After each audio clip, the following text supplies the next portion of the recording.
প্রতি বছরই যমুনার ভাঙনে বিলীন হচ্ছে টাঙ্গাইলের যমুনা পাড়ের হাজারো বসতভিটা।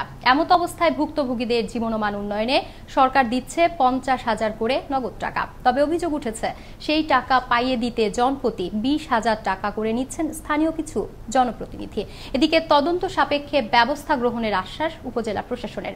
টাঙ্গাইল থেকে আল আমিন শোভনের প্রতিবেদনে থাকছে বিস্তারিত। টাঙ্গাইলের ভুয়াপুর উপজেলার অর্জুনা ইউনিয়নে গেল কয়েক বছরের নদী ভাঙনে বিলীন হয়েছে কয়েক হাজার বসতবাড়ি। ক্ষতিগ্রস্তরা প্রকৃতির সাথে যুদ্ধ করে মানবেতর জীবনযাপন করছেন।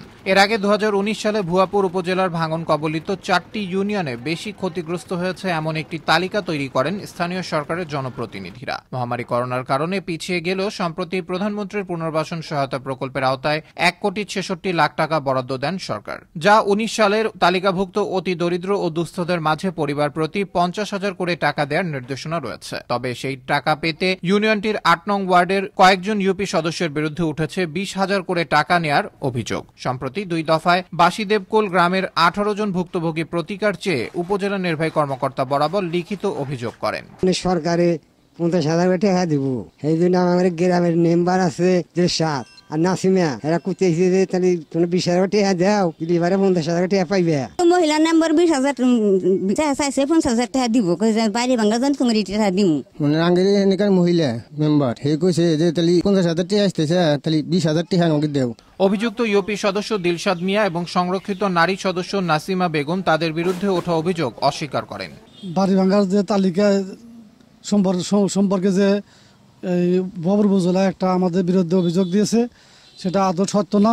আমি বাড়ি ভাঙার টাকার বিষয়ে কোনো কিছু জানি না, কারোর সাথে লেনদেনও করি নাই।